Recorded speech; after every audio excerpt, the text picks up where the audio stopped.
नमस्कार प्यारे विद्यार्थियों, मैं मनोज जागलान एक बार फिर से आपके साथ लाइव हूं। हम पढ़ रहे थे भूगोल और हमारी प्रायोगिक भूगोल यानी कि प्रैक्टिकल ज्योग्राफी चल रही थी। और प्रैक्टिकल ज्योग्राफी में आज जो हम टॉपिक पढ़ने वाले हैं वो ऋतु उपकरण एवं मौसम मानचित्र यानी कि वेदर इंस्ट्रूमेंट और वेदर मैप्स के बारे में आज हम डिस्कस करेंगे। बहुत महत्वपूर्ण टॉपिक होने वाला है और इससे सवाल खूब बार पूछे जाते हैं। प्रैक्टिकल ज्योग्राफी में डायरेक्ट ये टॉपिक दिया हुआ नहीं है, लेकिन फिर भी इससे सवाल खूब आते हैं। एचटेट पीजीटी में एक बार सवाल आया हुआ है, नेट में सवाल आते हैं, आपके लैब असिस्टेंट में अभी ये सिलेबस में है और फर्स्ट ग्रेड में भी पूछा जा सकता है, क्योंकि हमारी क्लाइमेटोलॉजी में ये सब चीज़ें होती हैं। तो ये आप सबको पता होना चाहिए। सबसे पहले जो हम डिस्कस करेंगे वो डिस्कस करेंगे कि मौसम क्या होता है। तो बहुत आसानी से आपको पता होगा कि किसी भी निर्दिष्ट स्थान, मतलब कोई भी स्थान निश्चित और समय पर वायुमंडलीय दाब, तापमान, आर्द्रता, वर्षा, मेघाच्छादन, पवन की दिशा और गति की दृष्टि से वायुमंडल की जो दशाएं होती हैं, उन दशाओं के अल्पकालिक योग को हम क्या कहते हैं? मौसम कहते हैं। अब सवाल आता है मौसम पूर्वानुमान का, कि मौसम पूर्वानुमान क्या होता है? किसी भी क्षेत्र के आने वाले 12 से 48 घंटे के दौरान जो मौसम की दशाओं में परिवर्तन होना है, उस परिवर्तन का तर्क संगत, मतलब आप तर्क संगत का मतलब कि पवन इतनी गति से चली आ रही है तब यहां पहुंचेंगी, इतनी आर्द्रता है तो बारिश होने की संभावना है, मतलब बिना तर्क के बात नहीं करोगे आप। तर्क संगत पूर्वानुमान जो होता है उसको हम मौसम पूर्वानुमान कहते हैं। इसके बाद आपके सवाल आता है कि मौसम पूर्वानुमान क्यों जरूरी है? तो ये किसानों के लिए, नाविकों के लिए, पायलट के लिए, मछुआरों के लिए, सैनिकों के लिए बहुत उपयोगी है। संसार का प्रथम मौसम मानचित्र किसने बनाया था आप बताएंगे? तो एडमंड हेले ने बनाया था और ये 1688 की बात है, 1688 में बनाया था। भारत में आपको पता हो तो सबसे पहले मौसम वेधशाला, मौसम की जो लेबोरेटरी है वो 1785 में कलकत्ता में स्थापित की गई थी। उसके बाद 1796 में कलकत्ता से उसको मद्रास, चेन्नई स्थापित कर दिया। और अभी आपको पता होना चाहिए कि हमारे जो मौसम विभाग है आईएमडी, उस आईएमडी की स्थापना 1875 में की गई थी और स्टार्टिंग में इसका मुख्यालय कलकत्ता में था और उस कलकत्ता के बाद इसका मुख्यालय शिमला किया गया, शिमला के बाद पुणे किया गया और अब आईएमडी का मुख्यालय जो है वो नई दिल्ली में है। ये सब बातें आपको पता होनी चाहिए। इसके बाद हम बात करेंगे वेदर टेस्टिंग की, ऑब्जर्वेशन की, और ये सभी बातों को हम आज डिस्कस करने वाले हैं। आप जल्दी से लाइव जुड़े, आज की क्लास को समझें, पढ़ें। बहुत सारे हम मौसम इंस्ट्रूमेंट्स की बात करेंगे, वेदर इंस्ट्रूमेंट्स की, तो ये सब आज होने वाला है। आप जल्दी से लाइव जुड़ जाएं।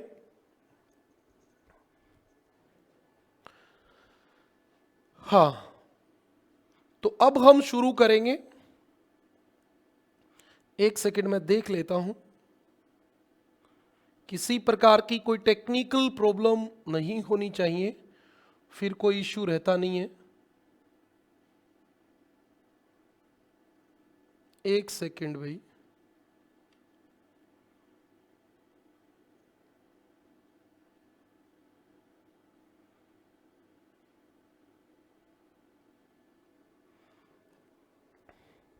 हाँ, अब हम शुरू करेंगे। बिल्कुल सब कुछ सही है, आवाज सही आ रही है, कोई दिक्कत नहीं है किसी प्रकार की। हम शुरू करते हैं। सबसे पहले हम बात करेंगे मौसम किसे कहते हैं। तो ये तो बहुत आसान सी बात होती है, बहुत आसान सी लैंग्वेज में हम इन बातों को समझ सकते हैं कि मौसम होता क्या है। तो सबसे पहले निर्दिष्ट स्थान, निर्दिष्ट का मतलब होता है कोई भी निश्चित, निर्दिष्ट स्थान एवं समय पर, निर्दिष्ट स्थान एवं समय पर वायुमंडलीय दाब, वायुमंडलीय दाब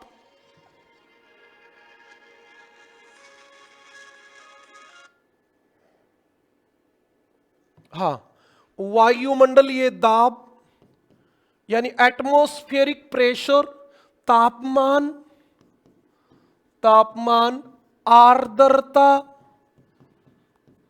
पवन वेग, हम पवन लिख देते हैं उसमें, पवन वेग, पवन की दिशा सब आ जाएंगे। मेघाच्छादन,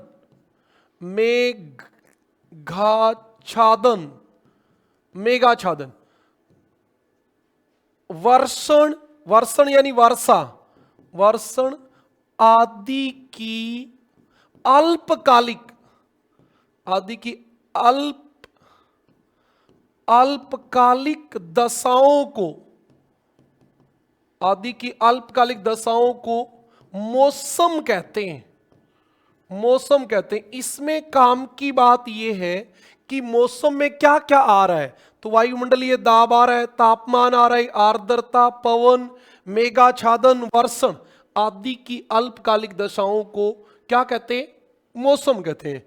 ये कारक मौसम के तत्व कहलाते हैं, ये कारक मौसम के तत्व कहलाते हैं। ये बात भी आपको पता होनी चाहिए। अब सवाल आता है मौसम पूर्वानुमान का, मौसम पूर्वानुमान। अच्छा, अभी मैं आपको जो बात बता रहा था वही दोबारा से रिपीट कर रहा हूं। मौसम पूर्वानुमान का मतलब क्या होता है? मौसम पूर्वानुमान का मतलब होता है किसी निश्चित क्षेत्र में आगामी 12 से 48 घंटों में 12 से 48 घंटों के दौरान लिखेंगे, में नहीं के, 48 घंटों के दौरान जो मौसम की दशाएं होंगी, के दौरान मौसमी दशाओं का तर्क संगत पूर्वानुमान, तर्क संगत पूर्वानुमान होना चाहिए। मतलब आप ऐसे ही नहीं बता देनी, उसके पीछे तर्क देने। मौसम पूर्वानुमान किसके लिए जरूरी होता है? आजकल तो सबके लिए ही जरूरी होता है। मौसम पूर्वानुमान किसानों, हाँ भाई, अगले 48 घंटों में बर्फ जमने वाली है तो आप फसल के अंदर पानी लगाओ, तो बिल्कुल किसान के लिए जरूरी है। नाविकों, मान लो कोई नाविक है वो समुद्र में चला जाए, आगे से तूफान आ जाए, तो ये भी जरूरी है। नाविक, पायलट, मछुआरों और भी आप देखते हो सबके लिए, सैनिकों के लिए उपयोगी होता है, सैनिकों के लिए उपयोगी होता है। ये आपकी बात है। एक मिनट देखते हैं भाई।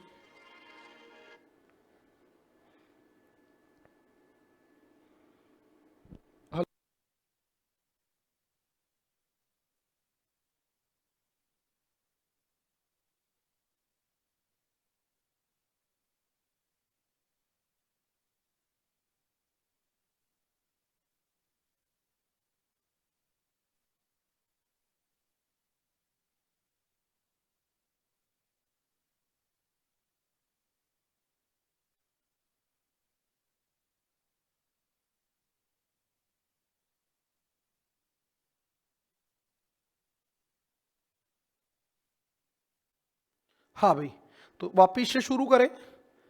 बीच में एक थोड़ा सा एक बच्चे का बार बार फोन आ रहा था, इसलिए उठा लिया। हाँ, मौसम पूर्वानुमान किसान, नाविक, पायलट, मछुआरों, सैनिकों के लिए उपयोगी होता है। बिल्कुल सही बात है। अब हम बात करेंगे संसार में प्रथम मौसम मानचित्र किसने बनाया। ये इंपॉर्टेंट बात है। संसार में प्रथम मौसम मानचित्र बताओ भी किसने बनाया? जल्दी से आप कमेंट करो, किसने बनाया? एडमंड हेले ने बनाया। एडमंड हेले ने बनाया। एडमंड हेले ने बनाया। और कब बनाया एडमंड हेले ने? तो ये 1688 में बना दिया था। 1688 में पहला मौसम मानचित्र एडमंड हेले ने बनाया। और कब बनाया? 1688 में बना दिया भाई। ये बात भी आपको ध्यान रखनी है। हाँ बिल्कुल सही बात है। इसके बाद हम चलेंगे भारत में। भारत में मौसम वेधशाला। वैसे हमारे हिस्ट्री में तो बहुत और भी वर्णन मिलते हैं कि मौसम वेधशाला उस राजा ने स्थापित की, उसने की, लेकिन हम उनको नहीं पढ़ेंगे। एक 1785 में सबसे पहले मौसम वेधशाला कलकत्ता में स्थापित की गई। भारत की पहली मौसम वेधशाला 1785 में कलकत्ता में स्थापित की गई और 1796 में मद्रास में स्थापित की गई। मद्रास का आजकल का नाम क्या है? चेन्नई में स्थापित की गई। ओके, इसके बाद आपके एक आईएमडी का सवाल भी आ जाता है कि आईएमडी की स्थापना कब हुई? आईएमडी, इसको इंडियन मेट्रोलॉजिस्ट डिपार्टमेंट कहते हैं। भारतीय मौसम विभाग की स्थापना। सवाल आ गया, भारतीय मौसम विभाग की स्थापना कब की गई? यह भी इंपॉर्टेंट सवाल है। तो आपको पता रहना चाहिए कि भारतीय मौसम विभाग की जो स्थापना हुई थी वो कब हुई थी भी? 1875 में हुई थी। 1875 में। और इसका मुख्यालय जो था ना, मुख्यालय पहली बार इसका मुख्यालय कलकत्ता में स्थापित किया गया था। कलकत्ता में। इस कलकत्ता के बाद इसका मुख्यालय गया शिमला के बाद इसका मुख्यालय गया पुणे। और अब कहां है? तो अब नई दिल्ली में। अब मुख्यालय कहां है? आपका नई दिल्ली में है। तो सवाल तो या तो ये आएगा और या ये आएगा। इससे आगे वाले दोनों कोई काम के नहीं है कि जब मौसम विभाग की स्थापना की गई तब मुख्यालय कहां था? कलकत्ता में। और अब मुख्यालय कहां है? नई दिल्ली में। इतनी बातें क्लियर हुई। दो सवाल काम के थे। विश्व का पहला मौसम मानचित्र किसने बनाया? और भारत में पहली मौसम वेधशाला कहां स्थापित की गई? और आईएमडी की स्थापना कब हुई? अब आ गया मौसम प्रेक्षण, ऑब्जर्वेशन जिसको बोलते हैं, या वेदर टेस्टिंग जिसको बोलते हैं। मौसम, थोड़ा सा हिंदी वाला शब्द, मौसम प्रेक्षण ही तो कहेंगे। हाँ, यानी कि वेदर टेस्टिंग, मौसम प्रेक्षण या वेदर टेस्टिंग, ऑब्जर्वेशन।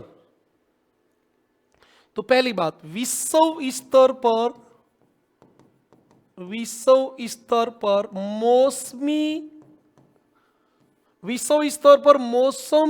मौसमी प्रक्षेपण 3 स्तर पर किए जाते हैं। मौसमी प्रेक्षण 3 स्तर पर किए जाते हैं, मतलब 3 लेवल पे होते हैं।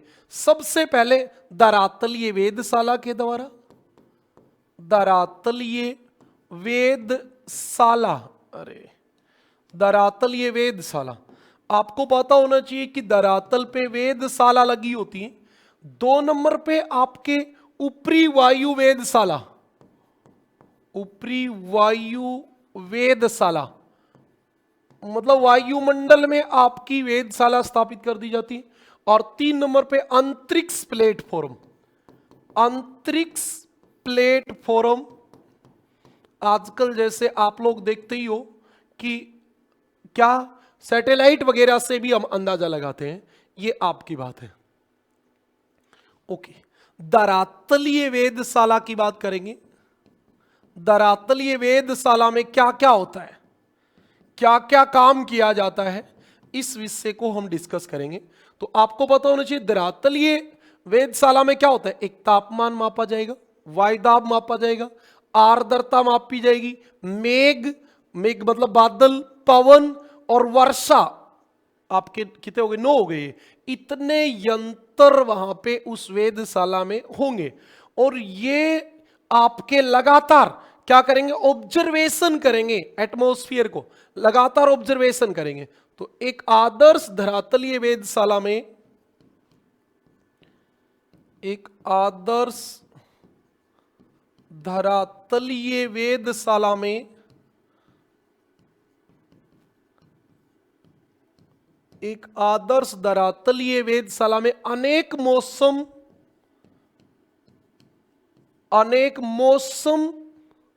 तत्व, अनेक मौसम तत्व जैसे तापमान, वायुदाब, आर्द्रता, मेघाच्छादन, पवन वेग, पवन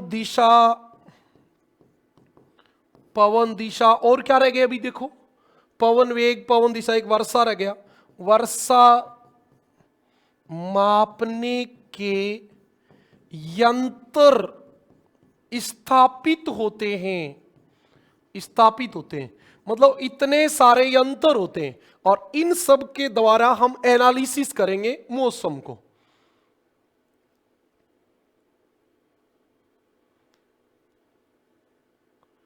अच्छा, एक सवाल और भी बन सकता है, ये तो हमने क्या कहा, एक आदर्श धरातलीय वेधशाला में, एक बात और भी पता होनी चाहिए आपको, विशिष्ट वेधशाला हो तब क्या हो।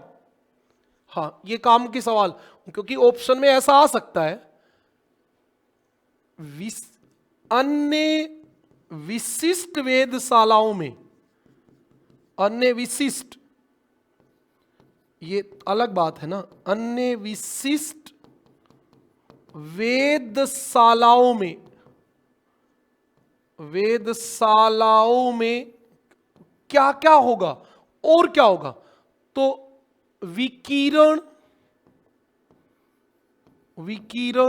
ओजोन, मान लो ओजोन में कोई छिद्र का पता लगाना है, इससे संबंधित यंत्र भी होते, ओजोन, वायुमंडलीय सूक्ष्म गैस, वायुमंडलीय सूक्ष्म गैस, जैसे आपको पता होगा कि भूकंप आती तब रेडोन गैस का रिसाव बढ़ जाता है, तो वो विशिष्ट वेधशालाओं में यंत्र होते हैं जो रेडोन गैस बताते हैं। वायुमंडलीय सूक्ष्म गैस, प्रदूषण का हर जगह नहीं लिखा मिलेगा आपको, एक वो बिजली कड़कने वाली, तथा वायुमंडलीय विद्युत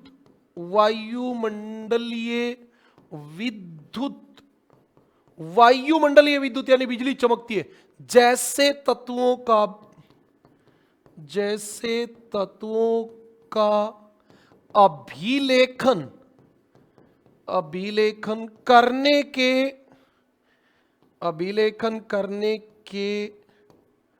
यंत्र भी होते हैं, या आप ये कह सकते हो आदि का अभिलेखन भी किया जाता है, मतलब ये भी अभिलेखन किए जाते हैं। अब अगली बात पे आते हैं, आपको भी पता है, अब मान लो पाकिस्तान अलग समय में मौसम को माप ले, भारत अलग समय में माप ले, बांग्लादेश अलग समय में माप ले, सब अलग अलग समय में मापे, तो फिर कंपैरिजन नहीं किया जा सकता। कंपैरिजन नहीं करेंगे तो हम अध्ययन नहीं कर सकते। मान लो पाकिस्तान ने भी उसी समय मौसम को मापा, हमने भी उसी समय मापा, हमारा पूर्वानुमान कह रहा था कि कल 3 बजे भाई बारिश होगी, पाकिस्तान का पूर्वानुमान कह रहा था कि 12 बजे होगी, अब वहां 12 की बजाय 12:30 हुई, तो हम अपने आप पता चल जाएगा हमारे 3:30 होगी, क्योंकि आधा घंटा पौने लेट चल रही है। तो इसलिए पूरे विश्व में एक निश्चित समय होता है।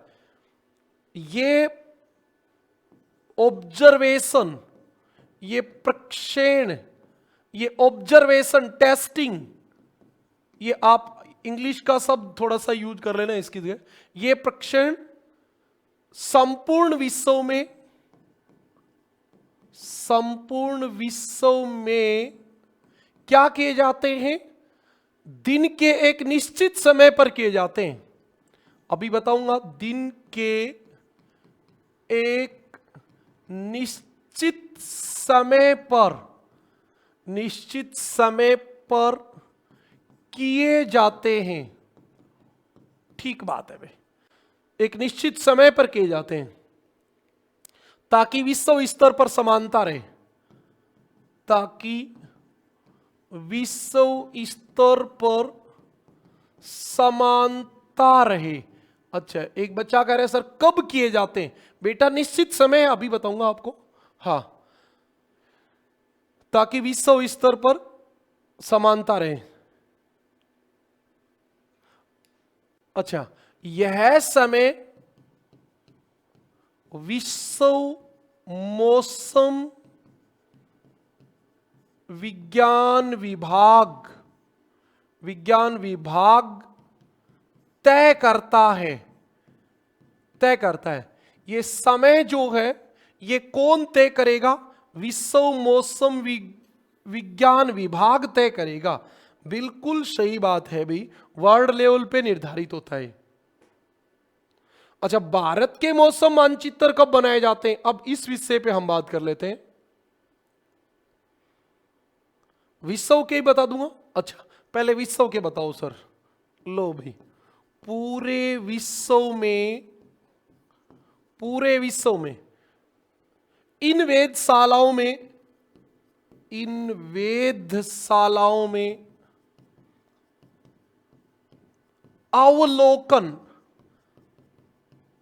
अवलोकन का मतलब होता है एनालिसिस।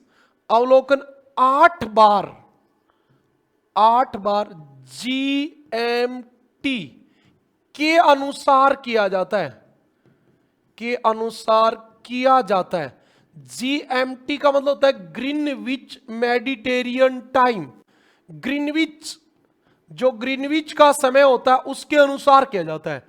कितनी बार किया जाता है? 8 बार। अब ये समय कब होता है? इसका मतलब हो गया रात के 12 बजे। समझ में आई बात? उसके बाद 3 बजे, 12 बजे के बाद 3 बजे, 3 बजे के बाद 6 बजे, 6 बजे के बाद 9 बजे, 9 बजे के बाद दोपहर के 12 बजे, दोपहर के 12 बजे बाद आपके 15 बजे, 15 बजे के बाद 18 बजे, 18 बजे के बाद 21 बजे। अच्छा, 24 अपने आप इधर बज गए। ये मैंने आपके समय बजा दिया।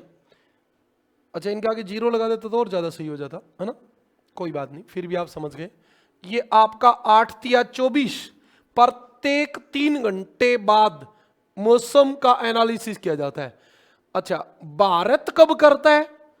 तो भारत जो है ना, एक तो इस समय करता है। समझ में आई बात? और जब यहां 3 बजेंगे तब भारत में कितने बजेंगे? 8:30, क्योंकि भारत का समय 5.5 घंटे प्लस होता है। इंडिया का समय कब होता है? भारत का टाइम होता है GMT प्लस 5:30 होता है कि नहीं होता है? तो GMT 5:30 होता है, तो 3 में 5.5 जोड़े 8:30 बजे।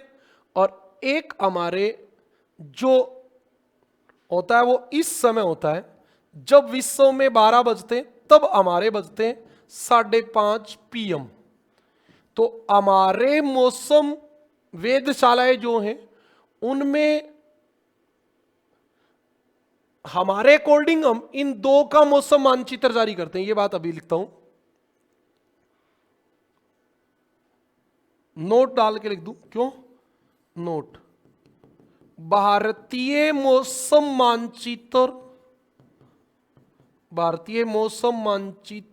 सामान्यतः 8:30 AM व 5:30 PM की मौसमी दशाओं का प्रदर्शन करते हैं। मौसमी दशाओं का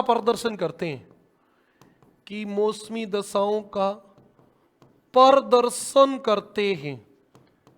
मतलब हमारे अकॉर्डिंग हम ये समय दिया गया है, आप प्रत्येक 3 घंटे में करोगे, लेकिन हम जो वेदर मैप बनाते हैं उनमें एक तो इस वाले में टाइम का हम टाइम के मौसम का प्रदर्शन करते हैं, और एक 5:30 वाले का करते हैं। देख लेना, एक 8:30 AM का और एक 5 का। ठीक है, और बताओ, इतनी बात समझ में आ गई? कोई कमेंट करना है तो बता दो इतनी बातों को, फिर मैं आगे चलता हूं।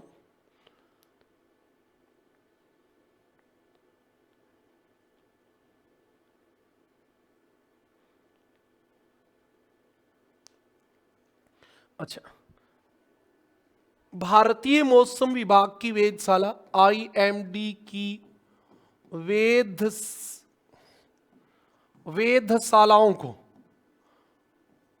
वेधशालाओं को यंत्रों के आधार पर, कि किसमें कितने यंत्र होंगे, यंत्रों के आधार पर 5 वर्गों में बांटा जाता है। मतलब यंत्र कितने हैं उसके आधार पे 5 वर्गों में बांटा जाता है। अच्छा, अब सब की बताने की जरूरत नहीं होती। उच्चतम वर्ग फर्स्ट में निम्न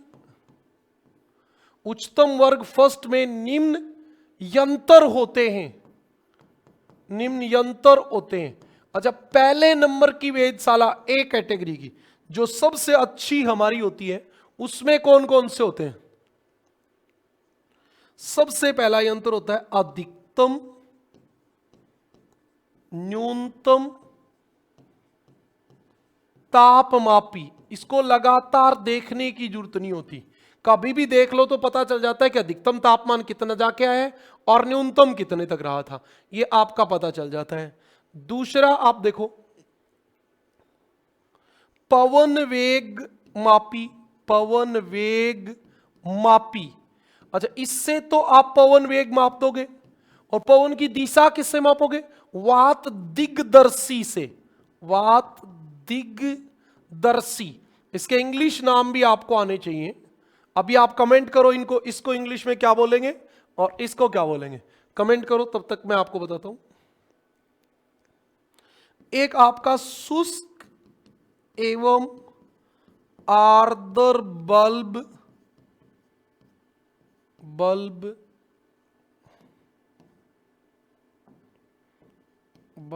तापमापी, शुष्क एवं आर्द्र बल्ब तापमापी, वर्षा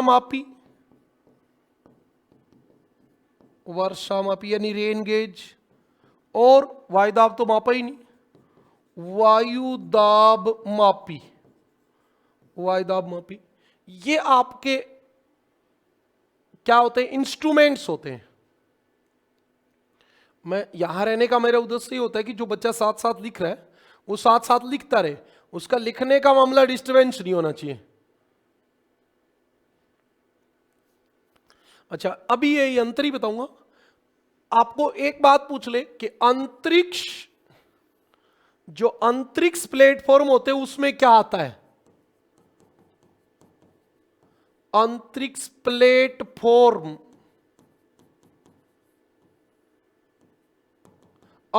प्लेटफॉर्म में क्या आता है? आप बताओ, अंतरिक्ष प्लेटफॉर्म में क्या आता है?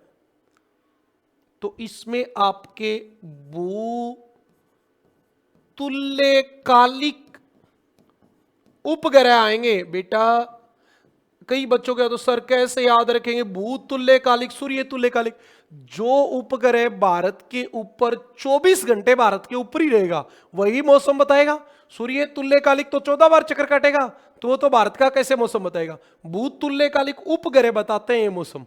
और हमारे कोई एक एग्जाम्पल बता दो तो इनसाट, हमारा इनसाट जो सैटेलाइट है वो आपका इसी प्रकार का एक सैटेलाइट है।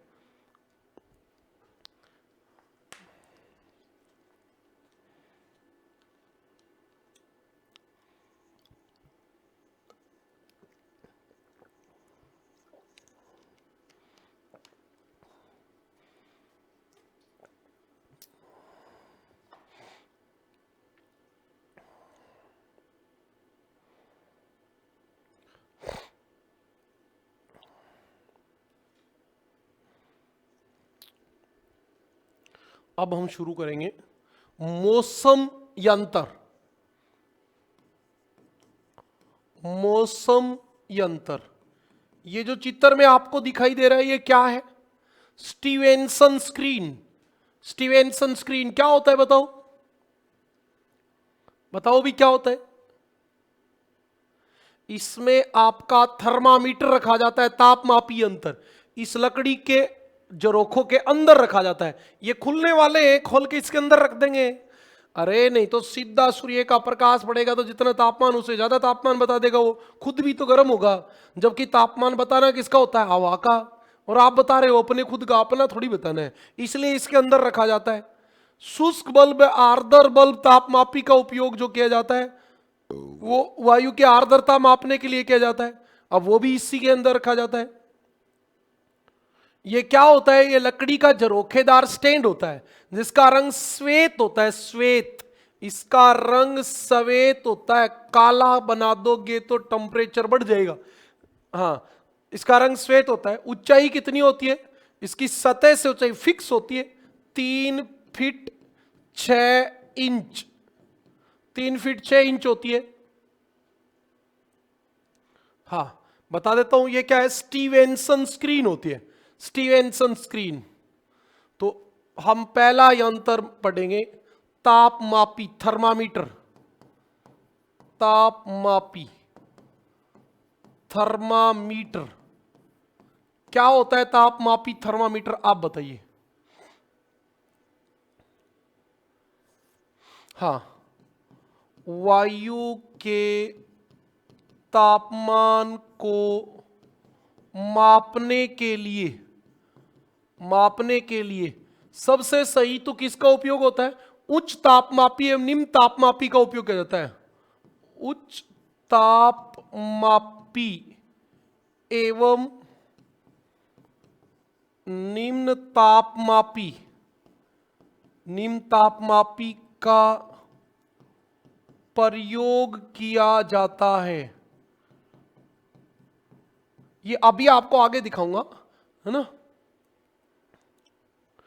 जबकि वायु की आर्द्रता मापने के लिए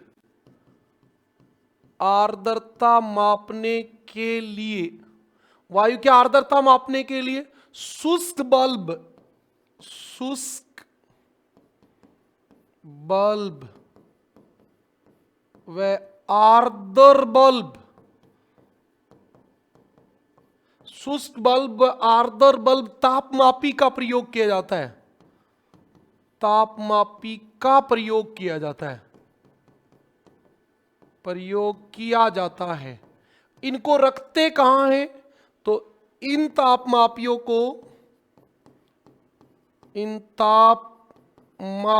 को स्टीवेंसन स्क्रीन में रखते हैं। स्टीवेंसन स्क्रीन में रखते हैं ताकि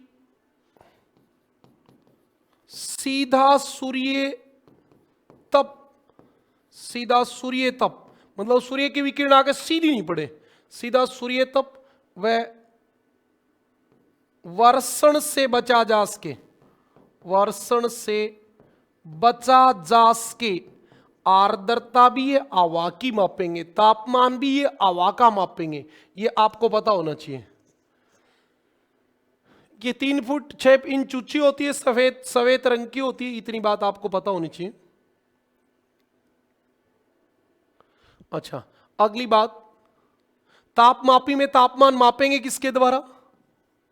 तो तापमापी में तापमान सेंटीग्रेड व डिग्री फ़ारेनहाइट में मापते हैं। शायद आपको पता है कि दोनों में मापते हैं तापमान। डिग्री सेल्सियस, सेंटीग्रेड कह देते हैं क्या? हाँ, सेंटीग्रेड भी कह देते हैं या सेल्सियस भी कह देते हैं, और फ़ारेनहाइट में मापते हैं। अच्छा, सेल्सियस इकाई में तापमान कहां से कहां होता है? डिग्री सेल्सियस में ताप 0 से 100 डिग्री सेल्सियस तक होता है। यही होता है कह रहे, 0 से 100 डिग्री सेल्सियस के बीच होता है, बिल्कुल सही बात है। अच्छा, फारेनहाइट में कितना होता है? फारेनहाइट में तापमान कहां से कहां होता है? तो ये होता है 32 डिग्री फारेनहाइट से उच्चतम कितने तक जाता है? 212 तक। 212 डिग्री फारेनहाइट के बीच। अब हमारे कई बार जरूरत पड़ जाती है, सवाल तो खैर नहीं आता कि आपको 1 डिग्री सेल्सियस बराबर 1.8 डिग्री फारेनहाइट होता है। ये ऐसे कई बार सवाल आपके आ सकता है। अच्छा, मान लो आपको कैसे लिखेंगे रे? फारेनहाइट ऐसे लिख देता हूं। फारेनहाइट में यदि हमें बदलना है तो हम क्या करेंगे? डिग्री सेल्सियस को 1.8 से गुणा कर देंगे और उसके अंदर 32 प्लस कर देंगे, 32 डिग्री प्लस कर देंगे, तो ये हमारा आ जाएगा फारेनहाइट। अच्छा, हमें सेंटीग्रेड में तापमान कन्वर्ट करना है तो हम क्या करेंगे? सबसे पहले जो फारेनहाइट दिया है उसमें से 32 डिग्री घटाएंगे, ये 32 जोड़े वो घटा देंगे, और फिर जो आएगा उसको 1.8 से डिवाइड कर देंगे। तो बात तो दोनों में एक ही है। अच्छा, 40 डिग्री को फारेनहाइट में बदल के दिखाओ। 40 डिग्री सेल्सियस को डिग्री फारेनहाइट में बदलो भाई। 40 डिग्री सेल्सियस को डिग्री फारेनहाइट में बदलो। बदल दो, जल्दी बदल दो। अच्छा, कुछ नहीं होता, आपके पास डिग्री सेल्सियस दिया है और उसको किस में बदलना है? फारेनहाइट में। तो 40 गुणा 1.8 ये और प्लस 32, यही तो बात है। तो डिग्री सेल्सियस 40 को 1.8 से गुणा करो, कितना आ जाएगा? 40 दूनी 80 आ जाता, अब 2 होता तो अब आपका कम हो गया 2 पॉइंट, तो 2 पॉइंट को 4 दूनी 8, 8 ये आ जाएगा आपका 72 डिग्री आ गया और प्लस 32 हो गया।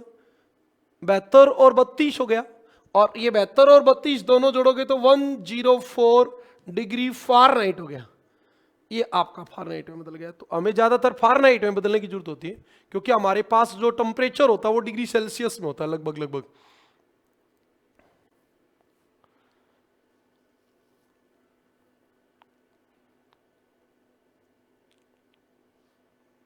हाँ, अगली बात देख लो, ये आपका साधारण तापमापी है।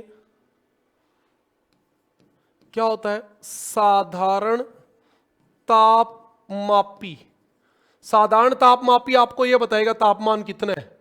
ये नीचे माइनस में 49 तक बता रहा है, ऊपर बता रहा है डिग्री सेल्सियस और फारेनहाइट दोनों में बता रहा है। ये साधारण तापमापी है, ठीक है जी, बस फोटो ही देखनी थी। ये आपका उच्चतम और न्यूनतम तापमापी है। न्यूनतम व उच्चतम तापमापी, तो इसको क्या करना पड़ेगा? आपको बार बार नहीं देखना पड़ेगा, ये बता देगा कि न्यूनतम टेम्परेचर, तो ये जो है ना ये वाला निशान, ये उच्चतम की जगह रुक जाएगा, ये न्यूनतम की जगह रुक जाएगा, तो आपको ये बता देगा है ना कि तापमान कितना रहा। इससे आपका तापमान का पता चल जाएगा। इधर डिग्री सेल्सियस है, इधर फारेनहाइट है, डिग्री सेल्सियस है, फारेनहाइट है, दोनों में इसमें आपका दिखाया जाता है। उच्चतम व न्यूनतम तापमापी होता है ये। अच्छा, ठीक है, ये आपका क्लियर हो गया। एक बात और मैं आपको बताना चाह रहा था, एक शब्द आ जाता है तापलेखी। तापमापी नहीं, तापलेखी। तापलेखी इसको बोलते हैं थर्मोग्राफ।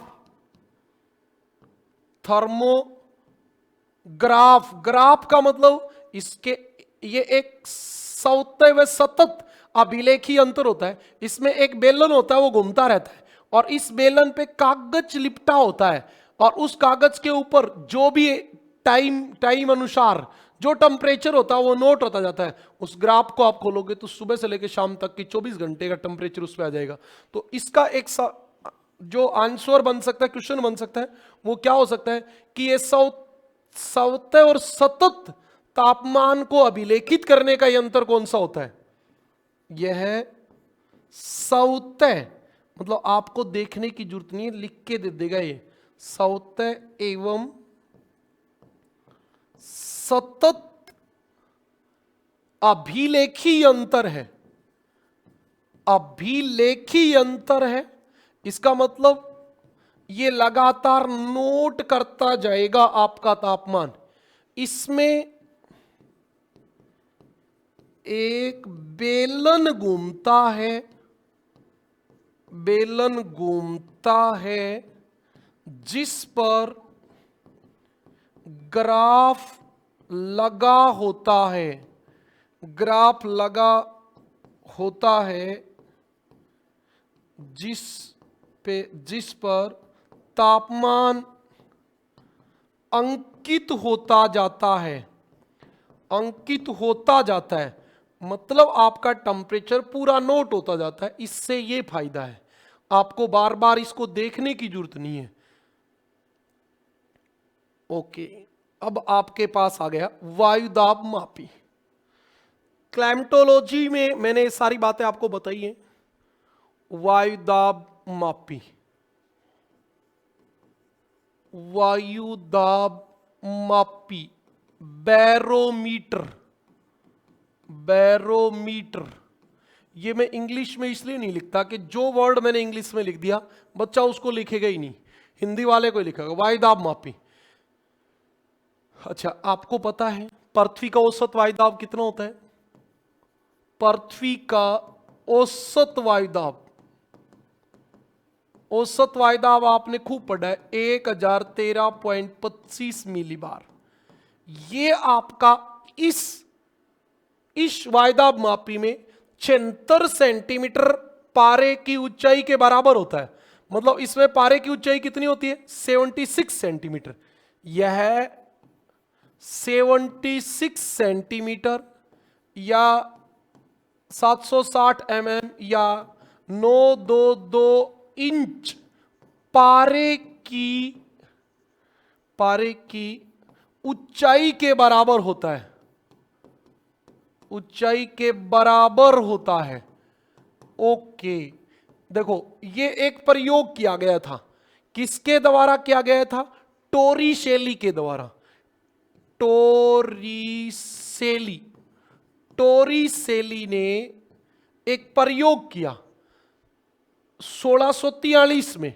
उसने एक लंबी कांच की एक नली ली, उस नली में पारा भरा और उसके नीचे उंगली लगा के ऐसे और पारे से भरी कटोरी में छोड़ दिया, तो ये पारा निकल गया, लेकिन 76 सेंटीमीटर पारा नाली में भरा रहा। इसका मतलब यह है कि इतना इसके ऊपर दबाव है, इसके ऊपर दबाव है, तब ये इसके ऊपर इस नाली में भरा है। तो इससे पता चला कि आपका जो वायुदाब है वो 76 सेंटीमीटर पारे में नली में पारे के बराबर होता है। अच्छा, इसकी इकाई क्या होती है? ये एक बार फिर से बताऊं, क्या बताओ? मिलीबार, पास्कल और आजकल तो होती है हेक्टोपास्कल। आजकल तो हेक्टोपास्कल होती है। ठीक है भी, अब बताता हूं। वायुदाब मापी 3 प्रकार के होते हैं। मोटे तौर पे तो 3 ही प्रकार के होते हैं, आजकल तो बहुत सारे प्रकार के होने लग गए। वैसे आपको पता हो तो 3 प्रकार के ऐसे होते हैं। एक तो साधारण वायुदाब मापी ये वाला, एक होता है 14 इसी का सुधरा हुआ रूप है वो, और एक होता है निडर जिसमें द्रव नहीं होता। वैसे 3 ही प्रकार के होते हैं, आपको पता होना चाहिए। पहला साधारण वायुदाब मापी।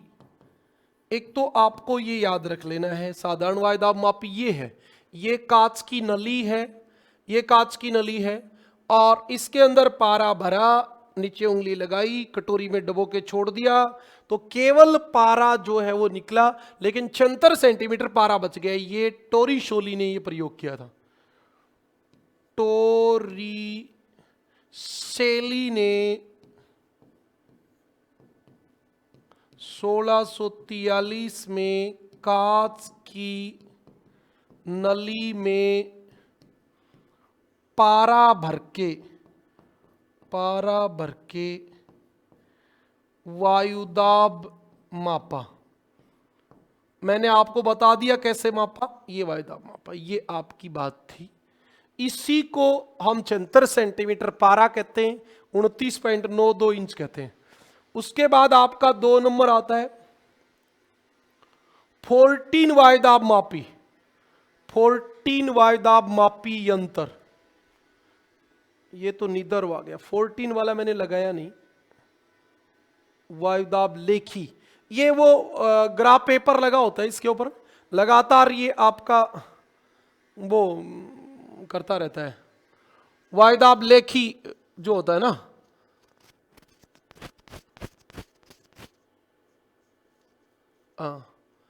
चलो 2 नंबर देखो, 14 वायुदाब मापी। 14 वायुदाब मापी, ये क्या है? कुछ नहीं है, ये आप ऐसे कह सकते हो, टोरिसेली के वायुदाब मापी का सुधरा रूप, ये वाली बात होती है ना। ये आपका 3 नंबर लगा लेते हैं हम एक बार, वायुदाब लेखी, वही बात है, ताप लेखी। ये हम इसको क्या कह सकते हैं? बैरोग्राफ कहेंगे, बैरोग्राफ। इसमें भी क्या होता है, एक आपका ये ग्राफ कागज है, इसके ऊपर चल रहा है, और ये इसको नोट करता जाएगा, बस इतनी सी बात है, और कुछ नहीं है। यह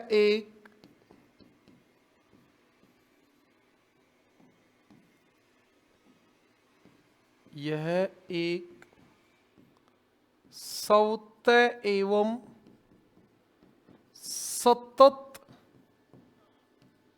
अभिलेखी यंत्र होता है। अभिलेखी यंत्र होता है। घूमते हुए बेलन के ऊपर ग्राफ पेपर लगा होता है, इतनी सी बात है। ये आपका आ गया नीदर वायुदाब मापी।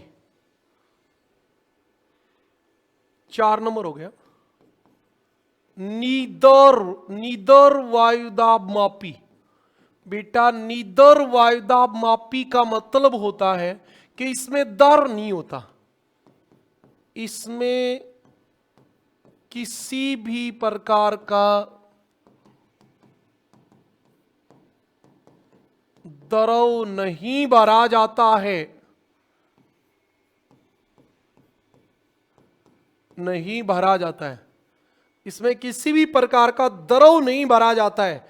एक ये खास बात है इसमें,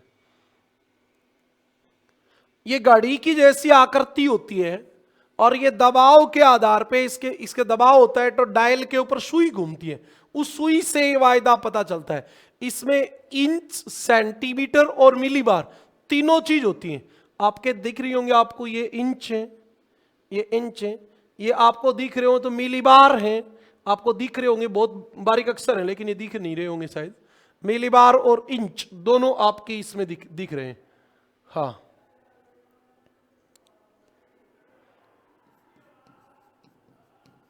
इसकी आकृति घड़ी जैसी होती है, इसकी आकृति घड़ी जैसी होती है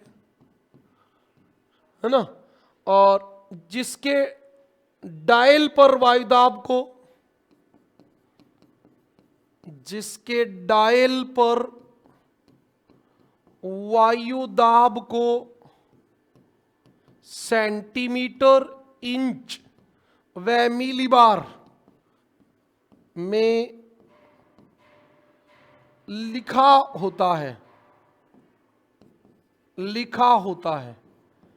तो आप तीनों तरीके से देख सकते हो, कितना इंच, कितना सेंटीमीटर और कितना मिलीबार है।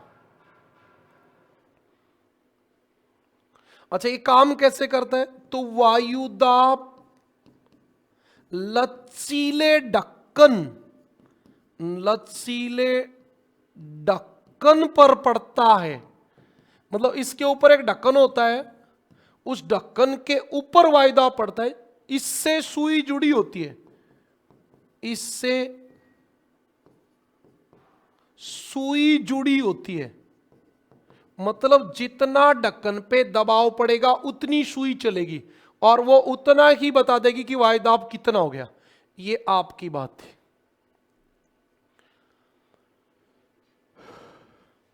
बताओ भी, इतनी बात समझ में आ गई क्या? आज पता नहीं थोड़ी थकान सी महसूस हो रही है।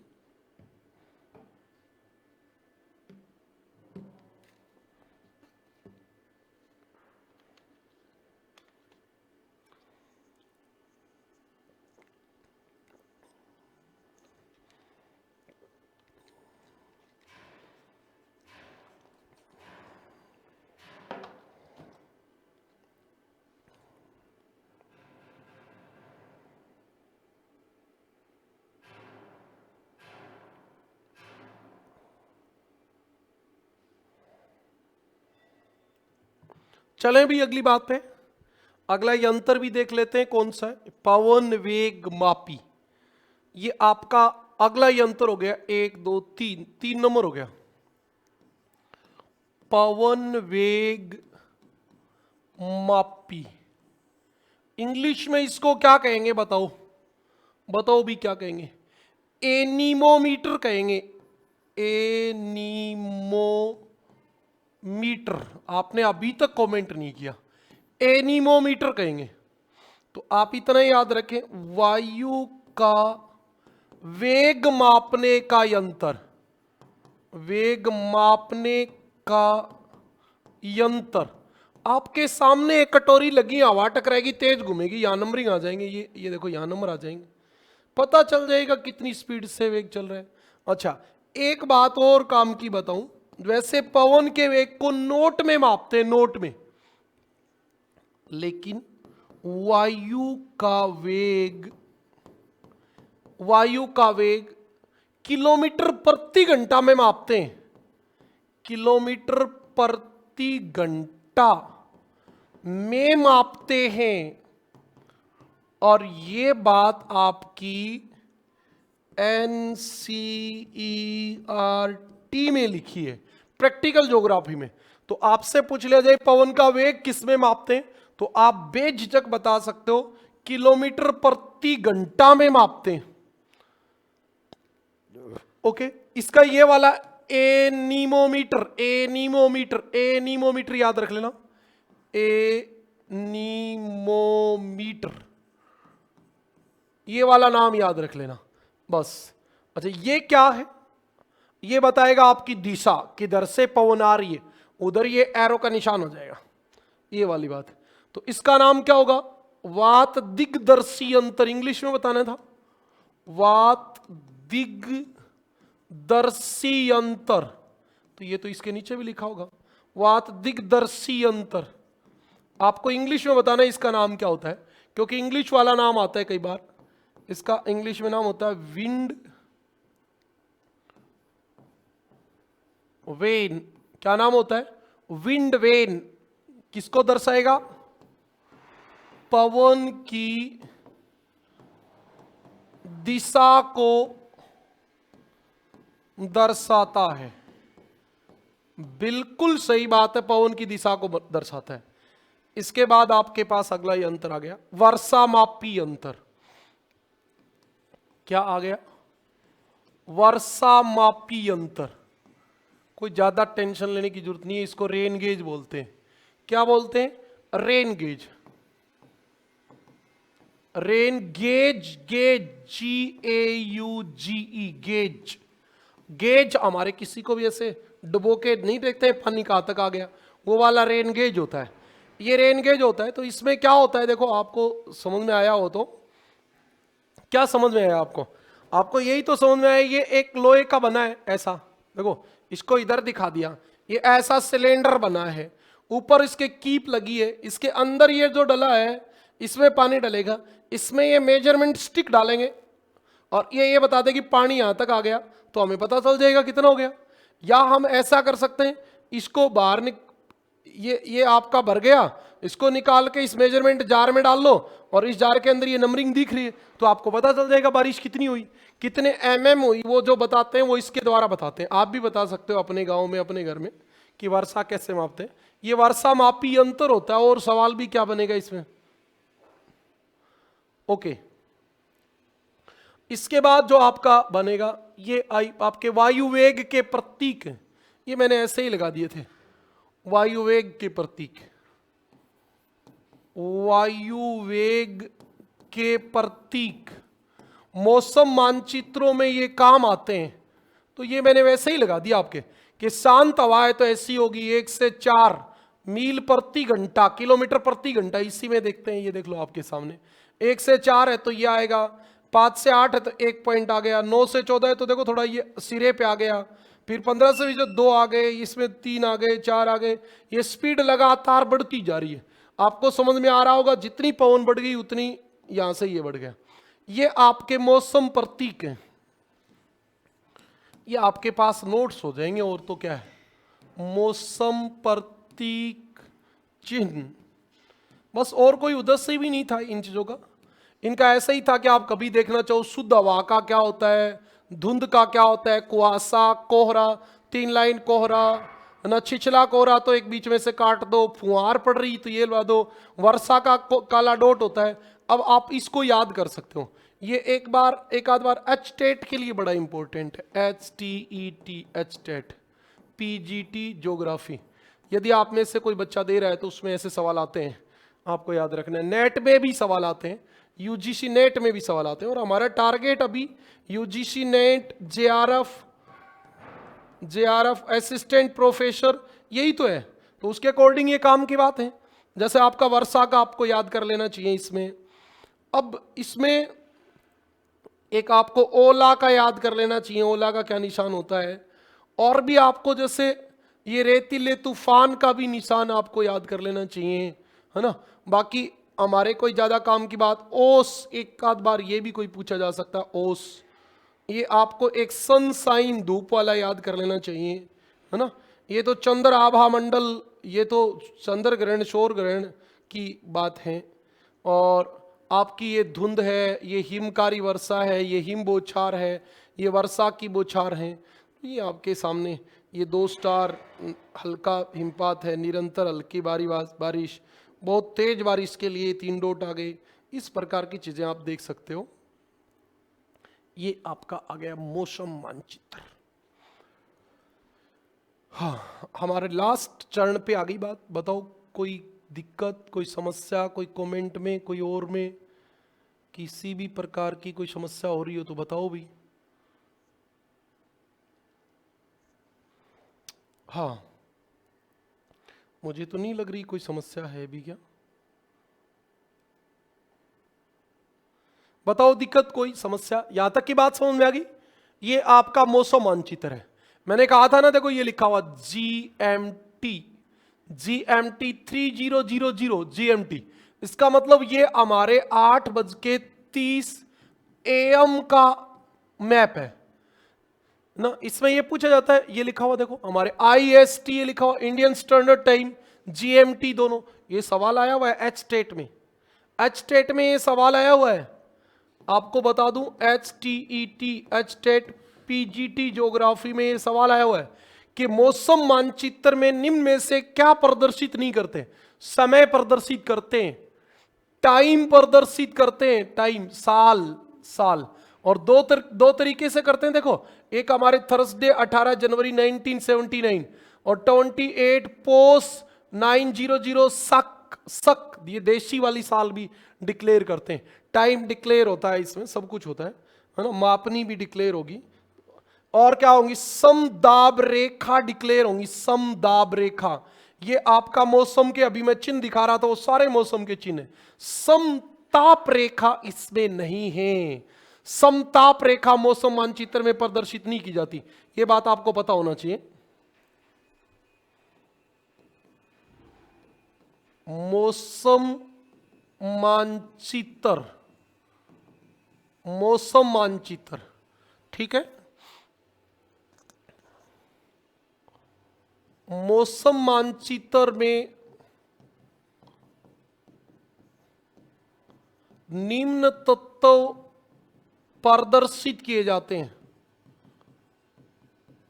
प्रदर्शित किए जाते हैं, निम्न तत्व प्रदर्शित किए जाते हैं। आप देखिए क्या क्या प्रदर्शित किया जाता है। एक तो प्रारंभिक सूचना, प्रारंभिक सूचना प्रदर्शित की जाती है, वो जो ऊपर इधर रही। प्रारंभिक सूचना में क्या क्या दिखाया जाएगा आपको याद रखना है, दिनांक, दिवस और समय। दिनांक, दिवस, समय, तीनों प्रदर्शित किए जाते हैं। उधर मैंने आपको दिखा दिया, यहां लिख के बताने की कोई जरूरत नहीं है ना। हमारे मौसम मानचित्र कब कब के बनते हैं, हमारे मौसम मानचित्र 8:30 AM के बनते हैं और 5:30 PM के बनते हैं। 2 टाइम के बनते हैं हमारे 2 टाइम के मानचित्रों को, मौसमी दशाओं को हम प्रदर्शित करते हैं। 2 समय की मौसमी दशाओं को हम प्रदर्शित करते हैं। इसके बाद हम क्या प्रदर्शित करते हैं, वायुमंडलीय दाब, वायुमंडलीय दाब, वायुमंडलीय दाब को हम प्रदर्शित करते हैं।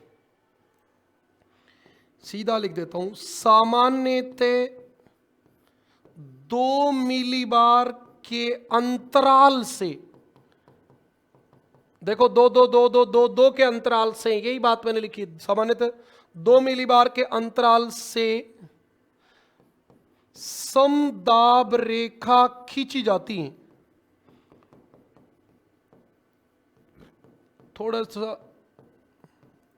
समदाब रेखा खींची जाती है। इसके अलावा क्या प्रदर्शित किया जाता है, उच्च वायुदाब का क्षेत्र और निम्न वायुदाब का क्षेत्र। देखो ये रहा उच्च वायुदाब का क्षेत्र और ये रहा लो वायुदाब का क्षेत्र। ये उच्च वायुदाब का क्षेत्र और निम्न वायुदाब का क्षेत्र स्थापित किया जाता है। हाँ, ये भी आपको याद रखना है। समदाब रेखाओं के, समदाब रेखाओं के अध्ययन से 4 तथ्यों की व्याख्या की जाती है। 4 तथ्यों की व्याख्या की जाती है। 4 प्रकार की चीज आपके क्लियर हो जाती है इसमें। नंबर 1, उच्च वायुदाब के क्षेत्र कौन से, उच्च वायुदाब के क्षेत्र कौन से, बिल्कुल पता चल जाएगा उच्च वायुदाब के क्षेत्र कौन से। एक ये चल जाएगा निम्न वायुदाब के क्षेत्र कौन से, निम्न वायुदाब के क्षेत्र कौन से हैं। तीसरा क्या पता चलेगा आपको पता हो तो, समदाब रेखाओं की, समदाब रेखाओं की दशा कैसी है, समदाब रेखाओं की दशा कैसी है ये भी आपका पता चल जाएगा। पास पास है तो तेज दाब प्रवणता होगी, यही पता चल जाएगा। और एक दाब प्रवणता की स्थिति क्या है, दाब प्रवणता की स्थिति क्या है। अब आपको एक बात और पता होना चाहिए, उच्च वायुदाब का क्षेत्र, क्षेत्र H द्वारा निम्न वायुदाब का क्षेत्र, निम्न वायुदाब का क्षेत्र L द्वारा प्रदर्शित किया जाता है, प्रदर्शित किया जाता है। ये पता होना चाहिए आपको, एच और एल मैप में आपको लिखे मिलेंगे। इसके अलावा आपको और क्या मिलेगा? और आपको मिलेगा पवन की दिशा एवं वेग। देखो,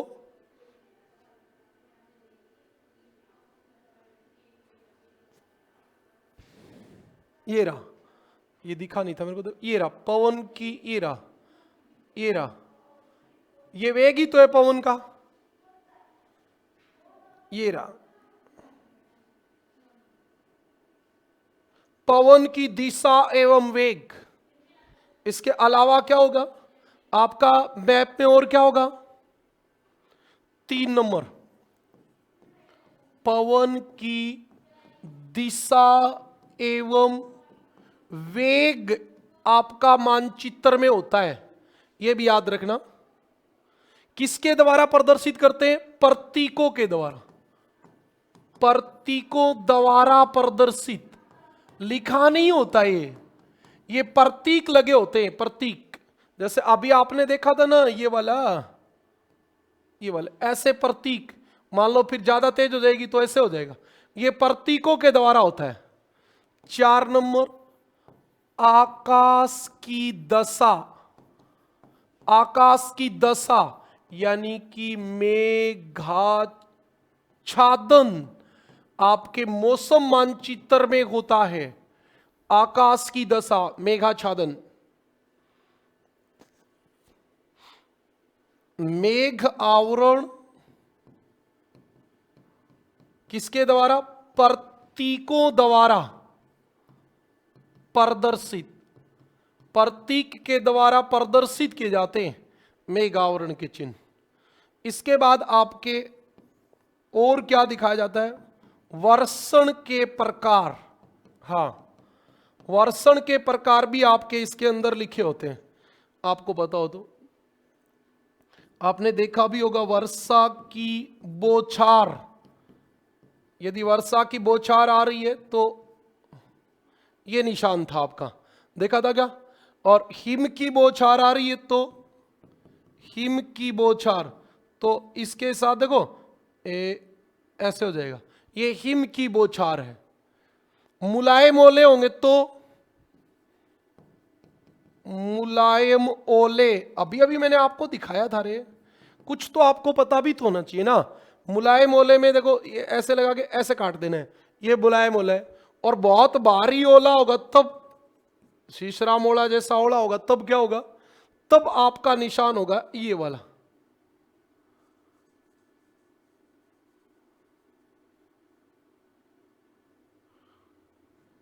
ये वाला होगा।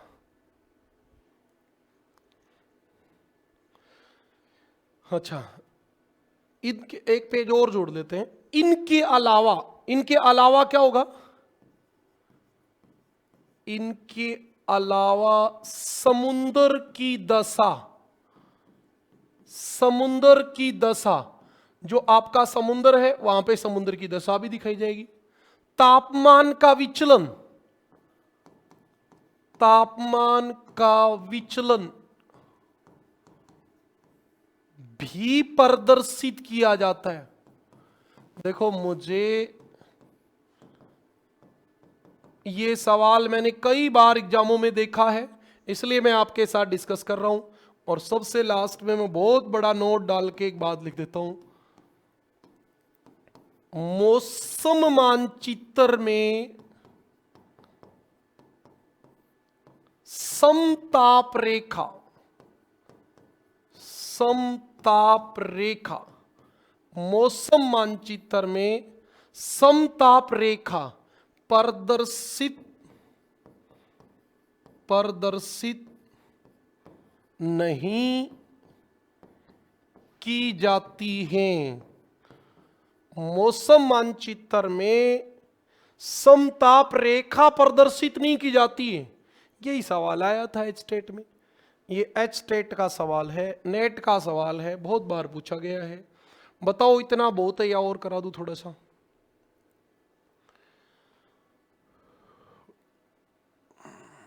कोई किसी प्रकार की समस्या, कोई गड़बड़ हो तो बताओ।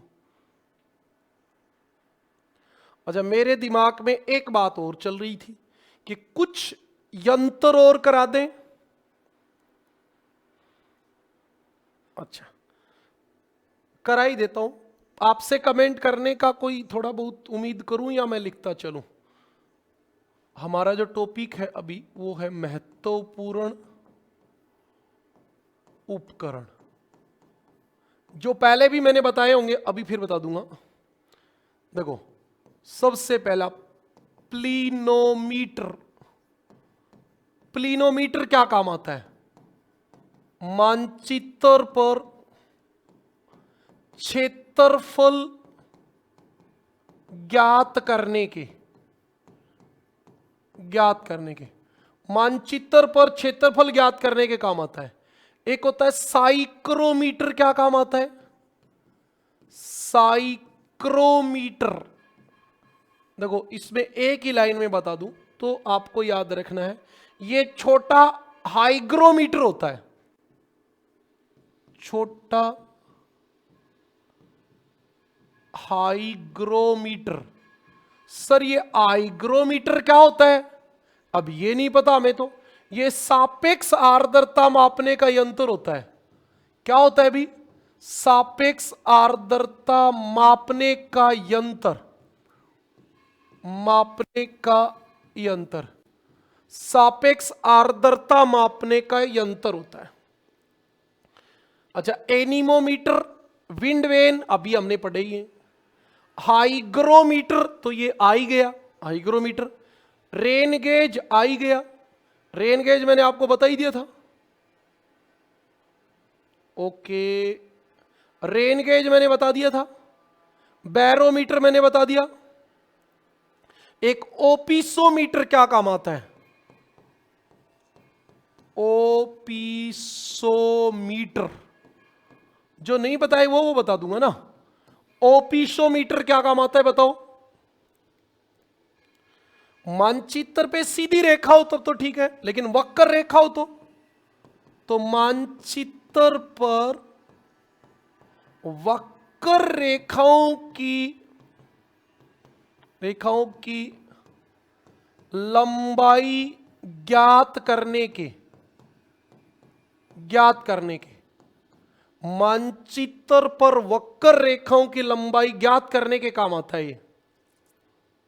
और बताओ, एक होता है सेक्सटेंट।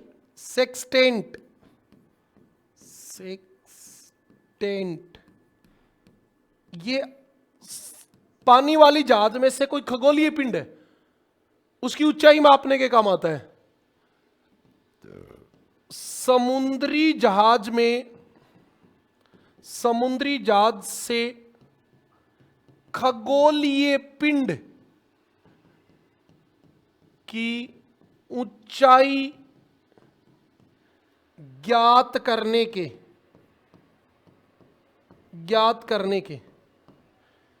खगोलीय पिंड की ऊंचाई ज्ञात करने के काम आएगा ये। एक इंडियन क्लाइनोमीटर भी याद रख लेना। इंडियन क्लाइनोमीटर, शायद आपने बीए थर्ड ईयर में चित्र तो पक्का बनाया होगा, शायद पर काम तो नहीं करके देखा होगा। ये किसी भी मकान की, बिल्डिंग की कोई ऊंचाई मापनी होती है तो ऊंचाई मापने के काम आता है। हाँ, ऊंचाई मापने का यंत्र। और ऊंचाई आएगी तो ढाल अपने आप आ जाएगी। इसको आगे कर देता हूं। उसके बाद आपका रडार, बताओ क्या काम आता है? रडार बेटा आप बता नहीं रहे, चलो आप कमेंट करो रडार क्या काम आता है। इसके बाद आप बताओ पेंटोग्राफ क्या काम आता है? पेंटोग्राफ, ये तो मैंने करा भी दिया। पेंटोग्राफ तो मैंने पहले ही दिन करा दिया था इस ज्योग्राफी की प्रैक्टिकल शुरू करते ही। पेरलेक्स बार क्या होता है? पेरलेक्स बार और एक आध ढूंढते हैं कौन कौन सा बचा है। एक अल्टीमीटर, अल्टीमीटर, अच्छा अल्टीमीटर को हिंदी में क्या कहते हैं? तुंगता मापी, तुंगता मापी, तुंगता मापी, उन तुंगता, किसी भी स्थान की ऊंचाई, वो वाला है ये उन तुंगता, तुंगता मापी।